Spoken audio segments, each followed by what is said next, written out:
할렐루야. 이른 새벽부터 이 기도의 자리에 나오신 여러분 진심으로 환영하고 축복합니다. 오늘 아침에 나오면서 보니까 확실히 절기가 정말 무섭다는 거를 제가 많이 느꼈어요. 늘 나오던 시간인데도 불구하고 깜깜하잖아요. 그렇죠? 이제 앞으로 더 캄캄해지고 새벽에 일어나기가 더 어려워지리라고 생각이 되는데, 가을로 갈수록 겨울로 갈수록 그럼에도 불구하고 이 새벽을 깨우는 계속해서 이 새벽 제단을 여러분 쌓는 저와 여러분 다 되었으면 좋겠습니다. 오늘 스가랴 6장 말씀으로 은혜를 나누고자 합니다. 6장에서는 스가랴는 8번째 환상이자 또 마지막 환상을 보게 됩니다. 그 환상의 내용은 병거들이 등장하는 환상입니다. 동서남북으로 어디로도 팔방으로 나갈 수 있는, 또 싸울 수 있는 큰 병거 부대들이 등장합니다. 오늘 본문 7절을 보니까 이 병거들은 온 땅을 두루다니는 명령을 받습니다. 그리고 8절을 보니 영들이 쉼을 얻었다, 이렇게 이야기합니다. 여러분 말씀하고 계시기 때문입니다. 가장 첫 번째 환상이든 가장 마지막 환상이든 그게 중요한 게 아니고 하나님이 환상 속에 응답하셨다는 사실이 중요하다는 것입니다. 하나님은 때로 우리에게 침묵으로 응답하십니다. 하나님은 때로 우리로 하여금 시간을 갖게 하십니다. 우리는 그런 하나님의 응답하심, 그런 하나님의 일하심을 기억하고 마음에 새길 필요가 있다는 거예요. 그래서 기도에는 인내가 필요한 것 같아요. 포기하지 않고 끝까지 붙들고 늘어질 수 있는 끈기가 필요합니다. 여러분, 야곱 생각해 보세요. 야복 강가에서 그 에서를 만나는 게 두려워서, 에서 만나러 가는 길이 너무 두려워가지고 야복 강가에서 어떻게 해요? 처절하게 기도해요. 하나님 답을 안 주시면 하나님 절대 내가 하나님 안 놓겠다고, 하나님 내게 응답하지 않으시면 나 어디 못 가겠다고 그냥 처절하게 기도합니다. 밤새 늘어지게 철야 기도하는 거예요. 결국 하나님은 그의 기도에 져주십니다. 그리고 그의 이름을 바꿔주시는 거예요. 하나님이 너한테 져줬다, 이스라엘이라고 바꿔주시는 거 아니겠어요? 여러분, 우리 기도는 그렇게 처절해야 되는 줄 믿습니다. 인내해야 되고요, 때로는 넓적다리가 절 만큼 고통스러운 거예요. 기도는 그런 거예요. 고상하게 기도하는 게 아니에요. 여러분, 기도는 끈질기게, 처절하게, 끊임없이 끈기 있게 기도해야 되는 줄 믿습니다. 사랑하는 여러분, 그러므로 우리가 아프더라도 인내하고 끈기가 정말 끝까지 끈기를 가지고 기도해야 되는 줄 믿습니다. 어렵더라도 힘들더라도 쉬지 않고 기도하고 포기하지 말고 기도해야 되는 줄 믿습니다. 하나님은 우리의 기도를 듣고 계십니다. 어떤 방법으로든지 하나님은 반드시 응답하실 것입니다. 기도하지 않으면 이게 응답인지 아닌지도 모르고 지나갈 수 있습니다. 기도하면 하나님의 일하심을 보게 될 것입니다. 그리고 우리가 그 하나님을 믿게 될 것입니다. 그러므로 포기하지 않고 계속해서 씨를 뿌리는, 그 기도의 씨앗을 뿌리는 저와 여러분 되기를 간절히 소망합니다. 오늘 본문 12절과 13절 읽어보겠습니다. 12절 13절 함께 읽겠습니다. 시작. 말하여 이르기를 만군의 여호와께서 이같이 말씀하시되 보라, 싹이라 이름하는 사람이 자기 곳에서 돋아나서 여호와의 전을 건축하리라. 그가 여호와의 전을 건축하고 영광도 얻고 그 자리에 앉아서 다스릴 것이요, 또 제사장이 자기 자리에 있으리니 이 둘 사이에 평화의 의논이 있으리라 하셨다 하고, 아멘. 지난 금요일 본문에서 우리는 하나님이 제사장 여호수아를 인정해 주시는 본문을 우리가 봤었어요. 오늘은 제사장을 넘어서 그에게 왕관을 씌워 주시는 장면을 우리가 지금 방금 읽었습니다.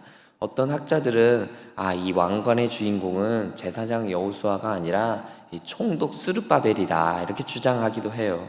하나님은 정치 지도자로서는 이 총독 스룹바벨을 세우셨고 종교 지도자로서는 이 여호수아를 세우셨기 때문입니다. 그러니까 오늘 본문 지금 좀 전에 13절인가요? 보니까 그 왕과 제사장이 화합한다고 하잖아요. 서로 평화의 의논이 있다고 하는 걸 보니까 스룹바벨하고 여호수아는 다른 사람이고 오늘 왕관을 씌워주시는 건 스룹바벨이야, 이렇게 주장을 하는 거죠. 그러나 저는 오늘 설교에서는 그 논의는 조금 잠시 접어두고, 우리가 스룹바벨이라는 표현이 정확히는 오늘 본문에 나오지 않으니까 여호수아에게 왕관을 씌워주셨다고 보는 것이 더 좀 적절하겠다 이렇게 생각합니다. 그렇다면 여러분, 왜 제사장에게 왕관을 씌워주실까요? 학자들이 괜히 그런 말을 하는 건 아니잖아요. 왕관은 정치 지도자한테 좀 더 어울리는 모습처럼 보이지 않나요? 왜 저는 제사장에게 왕관을 씌워두는 것으로 봐야 된다고 이렇게 얘기할까요? 왜냐하면 여호수아는 우리가 금요일 본문에서 본 대로 오늘에도 마찬가지로 싹이라고 표현하잖아요. 그는 바로 메시아 예수님의 예표가 되기 때문입니다. 메시아 곧 구원자라고 하는 칭호는요, 여러분 총 세 가지를 포함하고 있어요. 왕, 제사장, 예언자예요. 그리고 이 왕과 제사장과 예언자의 총합이 바로 메시아예요. 이걸 좀 어려운 말로 제가 좀 유식한 말로 표현하면 이 메시아 그리스도의 삼중직이다 이렇게 얘기하는 거예요. 예수님은 왕으로도 오셨습니다. 예수님은 동시에 제사장으로도 오셨고요. 예수님은 동시에 선지자, 예언자로도 오셨습니다. 그걸 어려운 말로 메시아 그리스도의 삼중직이다 이렇게 얘기하는 거예요. 그런 차원에서 볼 때 예수님의 예표인 여호수아는 왕으로서 인정받는 것도 합당하다고 보는 거죠. 그런데 메시아가 이 여호수아가 이 메시아의 예표로서 왔다는 것은 중요한 것은 메시아의 예표로서 무엇을 했느냐예요. 그럼 결과적으로 그가 메시아의 예표로 와서 무엇을 했느냐를 우리가 오늘 한번 봐야 되겠죠. 13절을 보면 하나님은 그를 통해 하나님의 전을 건축하기를 원하셨다라는 거예요. 오늘 본문을 통해서 알게 되는 것은 메시아 예수님께서 궁극적으로 이루시는 일이 곧 하나님의 전, 성전을 짓는 일이더라 라는 것입니다. 여러분, 그렇다면 예수님이 지으시는 성전은 무엇입니까? 바로 저와 여러분의 마음이고 저와 여러분 그 자체가 예수님이 지으시는 성전인 것입니다. 예수님은 이 땅에서 당신의 일을 하시고 최종적으로 십자가에서 죽으셨습니다. 그리고 부활하셔서 영광을 얻으셨습니다. 그 모든 것들의 최종적인 목적이 무엇입니까? 이 땅에 하나님의 전 성전을 짓는 것입니다. 예수님이 지으신 성전은 스가랴가 지으려고 했고 여호수아와 이 스룹바벨이 짓고자 했던 건물로서의 성전이 아닙니다. 예수님이 짓고자 하셨던 성전은 예수님을 믿는 한 사람 한 사람 그 성도들이기 때문입니다. 예수님을 바르게 믿는 그 한 사람, 그 한 성도야말로 예수님이 짓기 원하셨던 성전이라는 것입니다. 예수님은 이 땅에 왕으로 오셨지만 최종적으로 우리 안에 성전을 짓는 것이 당신의 목적이었다라는 것을 생각해 볼 필요가 있다는 것이죠. 예수님은 얼마든지 위대한 일, 대단한 일, 놀라운 일 행하실 수 있었어요. 예수님은 너무나 작은 우리의 마음에 성전 짓는 것을 그렇게 소중하게 여기지 않으셨을 수도 있단 말입니다. 그러나 예수님의 사역의 목적은 결국 최종적으로 뭐였다는 거예요? 우리를 성전되게 하시는 것. 예수님은 그걸 더 소중하게 여기셨다는 것입니다. 그러므로 성전된 우리가 무엇을 사모해야 하겠습니까? 우리가 온전한 성전으로 지어져 가는 것을 가장 최고로 사모해야 될 줄 믿습니다. 스가랴 때 황량하고 진척사항이 없어 지지부진했던 성전 건축이 다시 재건되고 이루어졌던 것처럼 우리의 삶에 지지부진하며 하나님 앞에 정결하지 못한 모습들이 있다면 다 씻어버리고 정결하고 거룩한 성전으로 지어져 가야 하는 것입니다.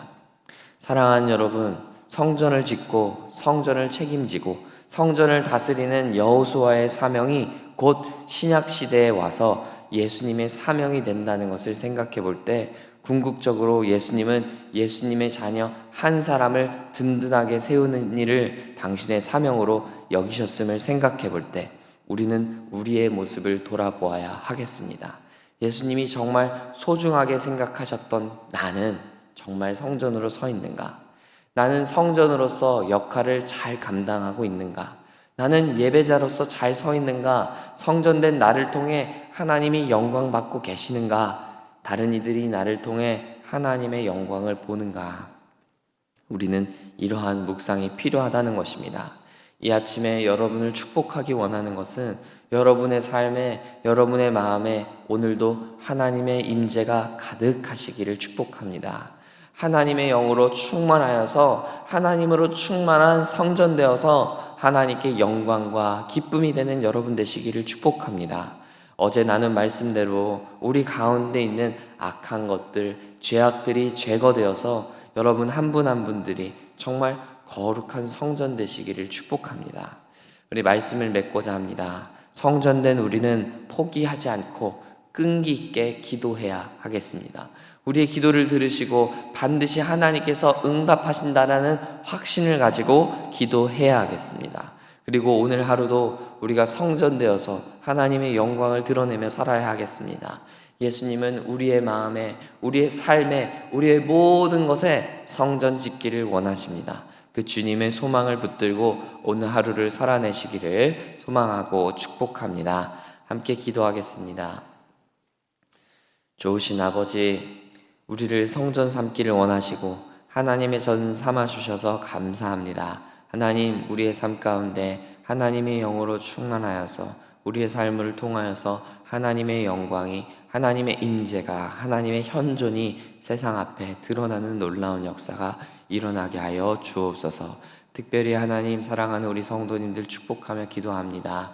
가지고 나온 기도 제목들 주님 앞에 아뢰일 때 하나님 첫 번째 환상이 8번째 환상에 가서야 응답되고 또 실현되었던 것처럼 하나님 우리 기도가 첫 번째 환상처럼 너무나 처음에 드려진다 할지라도 그 끝에 가서 응답된다 할지라도 우리가 포기하지 않고 또 눈물을 흘리지 아니하고 끝까지 인내하며 좌절하지 않고 기도하는 우리가 될 수 있도록 도와주옵소서. 하나님 믿는 믿음으로 끝까지 기도하게 하시고 쉬지 않고 기도하는 우리 모두 되어서 하나님께 기쁨 될 뿐만 아니라 하나님의 영광을 보고 하나님의 일하심을 보고 기뻐하는 우리가 될 수 있도록 하나님 우리 가운데 축복하여 주옵소서.